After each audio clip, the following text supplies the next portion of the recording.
On Overnights, I believe in reason and common sense. Leith Van Onselen from Macro Business with the Treasury of Common Sense. Common sense never goes out of style. Reason and common sense, what a concept. Chief economist of the MB Fund and MB Super and co-founder of Macro Business, Leith Van Onselen. Good morning, Leith. G'day, Mike. How are you? Look, I'm well. None the better for reading your stats here. It's not encouraging. Why don't we start with the Australian dwellings? Yeah, mate, it's an absolute disaster. So, look, everyone who's listening here probably knows that the Albanese government has set a target to build 1.2 million homes over 5 years. Now, that's obviously 20,000 homes a month, 60,000 homes a quarter, 240,000 homes a year required for 5 years straight. Now, on Wednesday, the Australian Bureau of Statistics released quarterly data on dwelling commencements and completions. And surprise, surprise, it's tracking so far below the government's targets that it's quite sad, quite frankly. So the better data, which is still terrible, was that over the June quarter, Australia built 44,900 homes, but that was 15,100 less than the 60,000 run rate required to meet Albo's target. So that's down by 25% on target. In the 2023-24 financial year, so last financial year, we built 176,100 homes. That's 27% or 63,900 below the annual run rate required to meet Albo's target. Now, that's the good news, Mark. The bad news is that the forward-looking indicators, so what I've just discussed is what has been built. What is being planned to be built is even less. So over the June quarter, we only commenced construction on 40,300 homes. So that's just under one-third below the Albo's target, which requires 60,000 homes a quarter.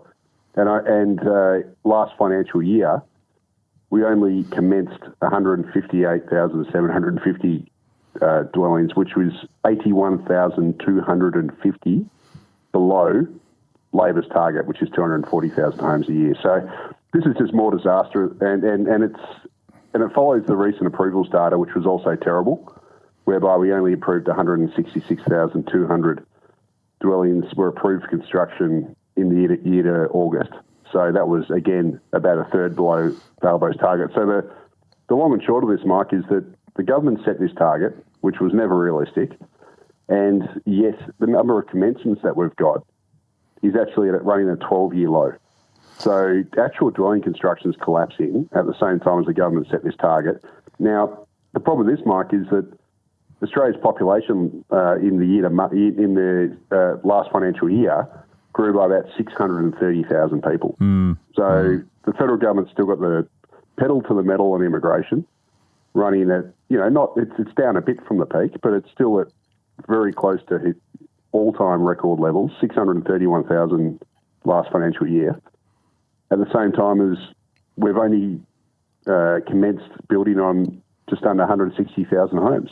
Look, I know it's deadly serious and it affects the quality of life for millions of Australians, but just hearing you talk about the phrase set a target, I'm immediately transported to Yes Minister, where everybody in the room just kind of looks at each other. The government keeps doing this. Set a target. Yes, we're doing this. I mean, you talk about immigration. They were supposed to be reducing the immigration intake. Not even close to what they've promised, what they've planned. Who can believe anything from this mob anymore?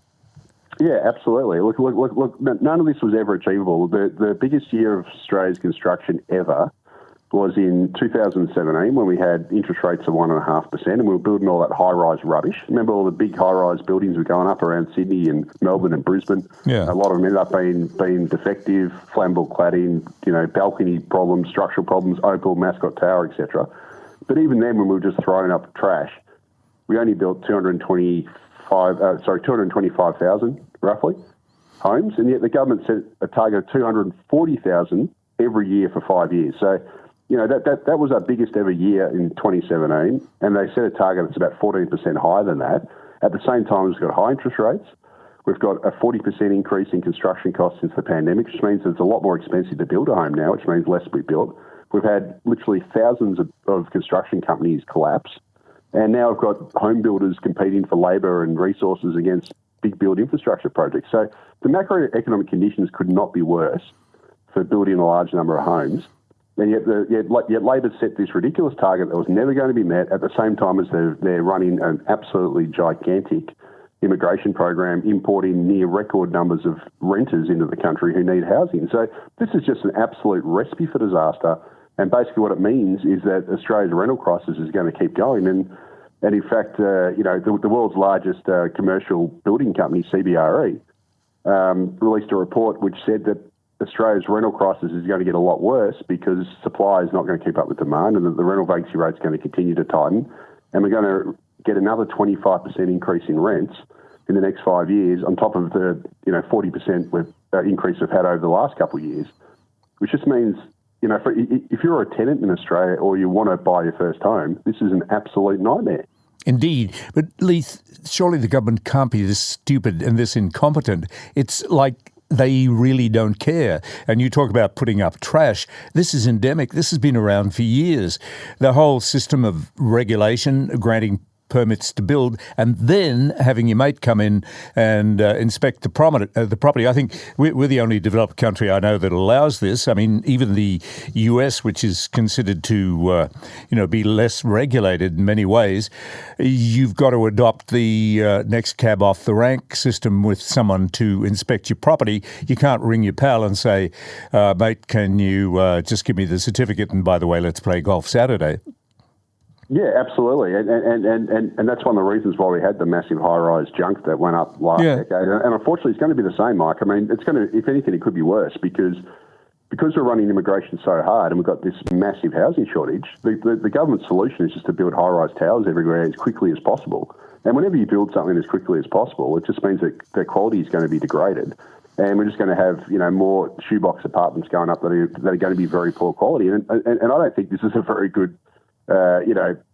Very good solution to the housing crisis, and it's certainly not going to improve living standards when the obvious solution is just to cut immigration right back so that we don't have to build so many homes quickly. We can focus on quality, and the housing shortage won't continue to get worse, and we won't have to live in smaller and more expensive housing. And none of this is rocket science. No, indeed, but accommodation's only part of it.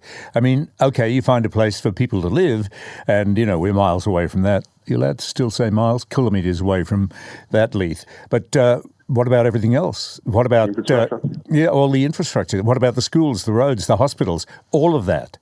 It's just not being addressed. Absolutely, it's not. It's not. Look, the whole process here is just grow and hope. So you just bring them in to avoid a technical recession just because you keep pump priming the economy with warm bodies. That's right. But they don't worry about the consequences. And we've been running this junk policy for about 20 years. And, if you live in Sydney or you live in Melbourne, and now Brisbane's becoming that way as well, you've seen the consequences with your own eyes because it takes longer to drive from A to B than it ever has. You're paying tolls now to do so when you never used to have to. You now have to live in a high-rise shoebox apartment when you didn't have to before, and your overall quality of life is getting degraded every single year. And unfortunately, this is the plan for Australia. I mean, the Intergeneration Report says that Australia is going to add more than 13 million people in the next 39 years. And that's like adding another Sydney, Melbourne and Brisbane to Australia's current population in just 39 years. And that's going to require a hell of a lot of housing, a hell of a lot of infrastructure. Where's the water supply going to come from? Where's all the other stuff going to come from that we need to live good lives? And the government's policy here is to double down on the thing that has not worked for the last 20 years. It is madness. Yep, I agree. What about the RBA and interest rates? How are we looking?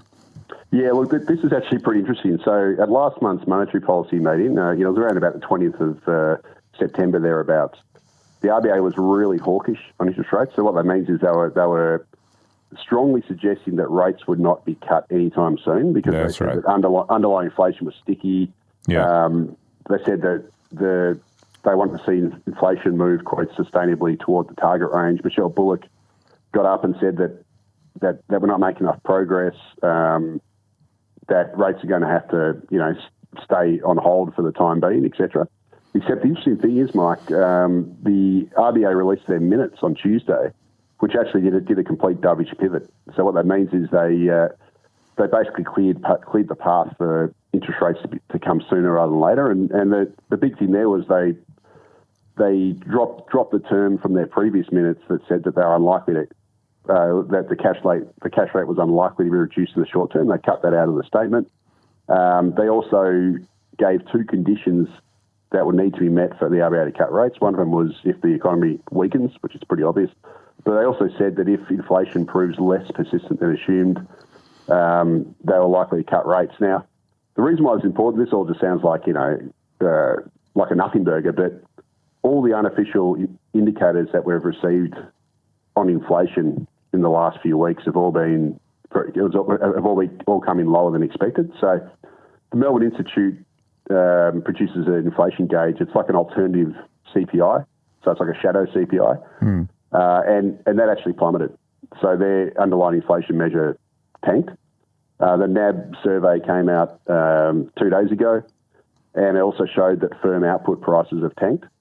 And all the figures that have come out since the last meeting have basically said that inflation's falling quicker than the RBA expected. And I think that could be one of the reasons why the RBA seems to be changing their language, because what it means is that if we get a weaker than expected September quarter CPI print, which is due out about the 6th of November, due out late October. The next meeting is going to be the 6th of November. It means that the RBA thinks clearing the path to potentially cut rates before the end of the year. So they came out too bullish on the last month of their meeting, and I think they've recognised that the data's gone against them, so that now that they've released a statement that's far less bullish and seems to be clearing the path for rate cuts. So it's interesting. And the thing about it, Mike, is there'll be no one in the country who wants to hear this more than our Prime Minister, Anthony Albanese, because they know... And Smiling Jim, yeah. That Smiling Jim, they know that the RBA doesn't cut rates before